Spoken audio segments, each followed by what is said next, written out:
Guys, जैसा कि हमने पिछले एपिसोड में देखा कि जियोयान ने फेंग तियान के क्लोन को नष्ट करके 3000 लाइटनिंग इल्यूजनरी बॉडी के मेथड को समझ लिया था और उसकी प्रैक्टिस करने के लिए एक जंगल में आ गया था। जियोयान को पता चला था कि 3000 इल्यूजनरी मेथड की 3 लेवल है। अगर उसने अपने क्लोन को रिफाइन कर लिया और उसकी पावर 3000 इल्यूजनरी बॉडी के पीक पर पहुंच गई तो उसे कोई नहीं हरा पाएगा। जियोयान अपने क्लोन को बनाने की प्रैक्टिस करने लग गया था, पर काफी कोशिश के बाद भी वो नाकाम रहा। पर जब वो ग्रे वुल्फ किंग से फाइट कर रहा था तब उसका क्लोन सक्सेसफुली बन चुका था। फिर अब हम देखते हैं कि जियोयान अभी भी उसी जंगल में होता है। वो अपनी कंडेंस की हुई क्लोन बॉडी को बाहर निकालता है, जिसमें जियोयान ने अपने सोल के एक थ्रेड को छोड़ दिया था। जियोयान की पपेट वहाँ पेरा दे रही थी ताकि आसपास की प्रॉब्लम से जियोयान बच सके। जियोयान अपने क्लोन को देखकर सोचता है कि मेरे क्लोन की ताकत अभी केवल 5 स्पीड लेवल पर होगी। अगर मैं अपने क्लोन बॉडी को नेक्स्ट लेवल में लेकर जाना चाहता हूँ तो मुझे विंड लाइटनिंग पावर से इसे टेपरिंग करके इसकी पावर को बढ़ाना होगा। टेपरिंग दरअसल उसे कहा जाता है जब किसी भी चीज को गर्म करके ठंडा करने पर उसकी कठोरता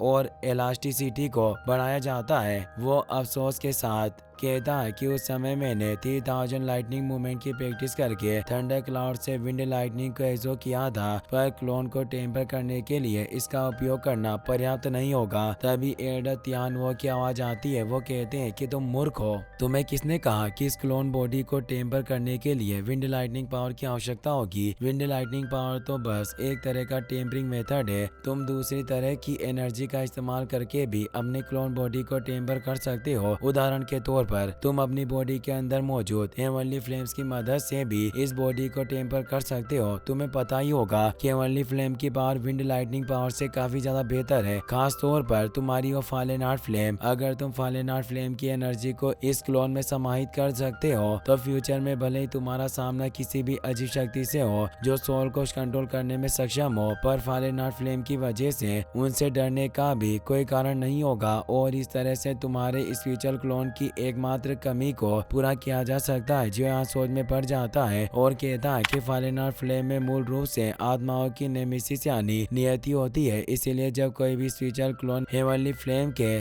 कांटेक्ट में आएगा तो क्या उसे हेवनली फ्लेम के द्वारा तुरंत रिफाइन नहीं किया जाएगा। एल्डर तियानो से समझाते हैं कि इस दुनिया में बिना जोखिम उठाए कुछ भी हासिल नहीं किया जा सकता। अगर तुम अभी रिस्क नहीं लोगे तो तुम्हें फायदा कैसे मिल सकता है। साथ ही फालेन आर्ट फ्लेम को तुम्हारे द्वारा पहले ही पूरी तरह से रिफाइन किया जा चुका है और तुम्हें पता ही होगा कि एक बार ये हेवनली फ्लेम रिफाइन होने के बाद आत्मा पर कोई बुरा प्रभाव नहीं डालती। जियोयान उनकी बात समझ जाता है। तभी जियोयान का क्लोन उसे कहता है कि मुझे लगता है कि हमें इस मेथड को आजमाना चाहिए। जियोयान भी कहता है कि हमें अपनी तरफ से पूरी कोशिश करनी चाहिए और अपनी ग्लेज्ड लोटस फ्लेम को एक्टिवेट कर लेता है, जिसमें से वो अब फालेन आर्ट फ्लेम को अलग कर देता है, जिससे वहाँ चारों तरफ काफी ज्यादा एनर्जी फैलने लग जाती है। एल्डर तियानो भी बाहर आ जाते हैं। जियोयान हेवनली फ्लेम के कुछ अंश को अपने क्लोन में डालता है। फालेन आर्ट फ्लेम की वजह से क्लोन को काफी ज्यादा दर्द होने लगता है और उसकी बॉडी जलने लग जाती है। जियोयान ये देखकर परेशान हो जाता है। एल्डर तियानो उस क्लोन के पास जाते हैं और जियोयान से कहते हैं कि तुम्हें सबसे पहले अपने दिल को शांत करना होगा और फालेन आर्ट फ्लेम के टेम्परेचर को दबाना होगा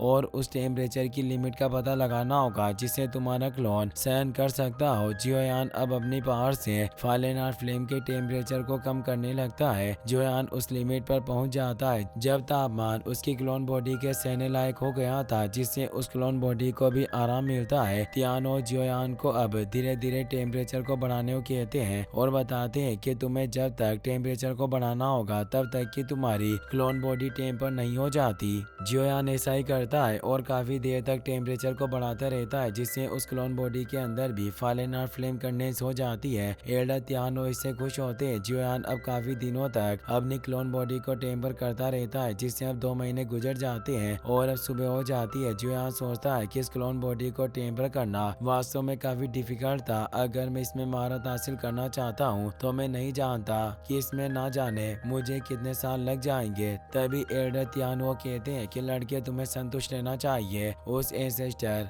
फेई तियान के क्लोन के ऑब्जेक्शन करने के बाद तुम्हें लगता है कि उसने कम से कम 5 साल तक अपनी क्लोन बॉडी को टेम्पर्ड किया होगा, पर तुमने सिर्फ 2 महीने के काफी छोटे पीरियड में ही एंसेस्टर फेंग तियान की बराबरी कर ली है, फिर भी तुम संतुष्ट नहीं हो रहे। जियोयान इससे मुस्कुराने लगता है। अब वो अपने क्लोन को वापस रख लेता है। एल्डर तियानमो बताते हैं कि समय को देखकर अब लग रहा है कि तियानमो माउंटेन रेंज जल्द ही ओपन होने वाली होगी, इसीलिए संभावना है कि वो जगह काफी समय पहले ही कई सारे लोगों से भर चुकी होगी। अगर हम अभी भी आगे नहीं बढ़े तो मुझे लगता है कि तुम्हें वनली माउंटेन ब्लड पूल में से सूप का एक घूंट भी पीने का मौका नहीं मिलेगा।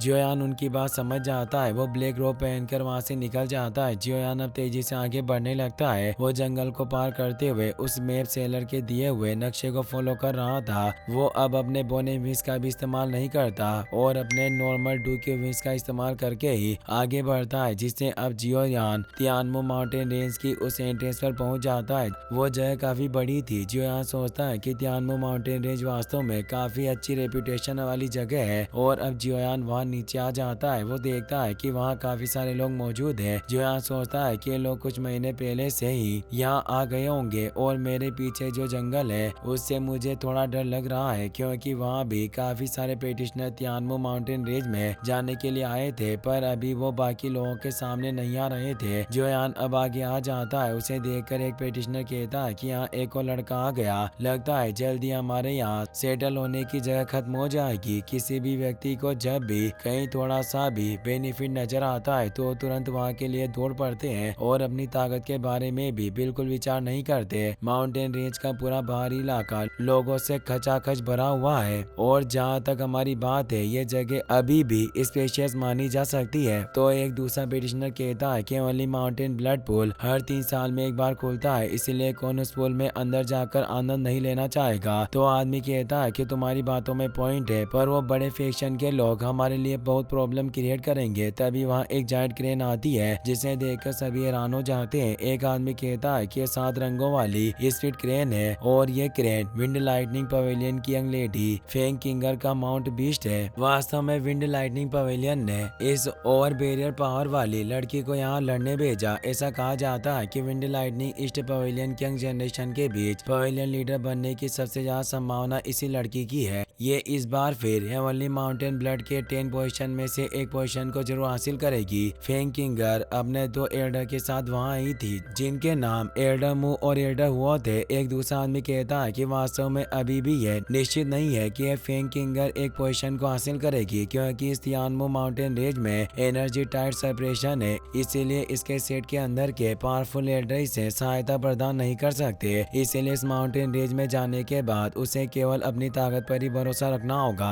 जियोयान वहीं बैठकर कल्टिवेशन करने लग गया था और वो उन लोगों की बातों को भी सुन रहा था। एक आदमी कहता है कि सेंटर प्लेस में छिपे हुए ड्रैगन और टाइगर जैसी पावर वाले लोगों की कमी नहीं है। जियोयान सोचता है कि इस तियानमो माउंटेन रेंज में स्ट्रॉन्ग एल्डर प्रवेश नहीं कर सकते और इसमें सिर्फ यंग जनरेशन के लोग ही एंटर कर सकते हैं, इसीलिए इसमें कोई आशय नहीं है कि मैंने उस बूढ़े शैतान फेई तियान को आसपास नहीं देखा। और वो फेंग किंगर को देखकर सोचता है कि मैं इस यंग लेडी की ताकत को देखकर समझने में असमर्थ हूँ। हो सकता है कि इसकी बॉडी में कोई रेयर ट्रेजर मौजूद हो जो इसके ऑरा को छिपा रहा हो, चाहे कुछ भी हो, लेकिन जब तक ये मेरे साथ परेशानी पैदा नहीं करेगी मैं भी इसे उकसाने की कोशिश नहीं करूंगा। फेंग किंगर एल्डर मुझसे पूछती है कि इस बार बचे हुए 3 पवेलियन में से क्या और कोई भी तियानमो माउंटेन रेंज में प्रवेश के लिए आने वाला है। एल्डर मु कहती है कि वो कैसे पीछे हट सकते हैं। 10,000 शॉट पवेलियन का स्काई फाउंटेन, शॉट कहा जाने वाला तांगिंग और हडेस पवेलियन का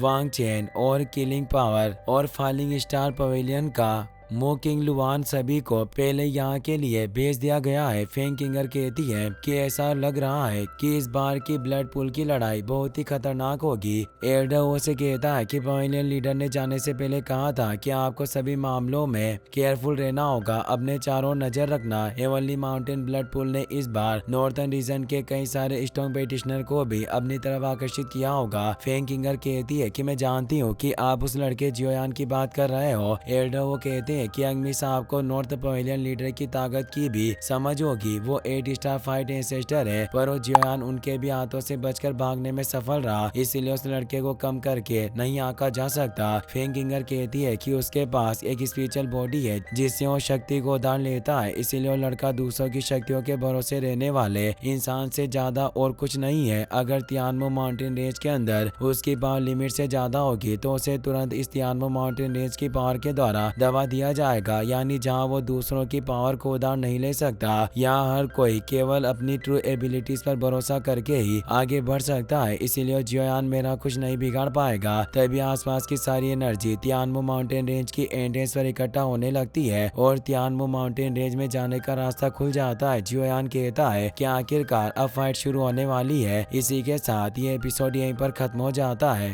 गाइस, अगर आपको वीडियो पसंद आया हो तो इस वीडियो को लाइक करने के साथ साथ चैनल को सब्सक्राइब जरूर कर लेना। मिलते हैं नेक्स्ट वीडियो में। Thanks for watching.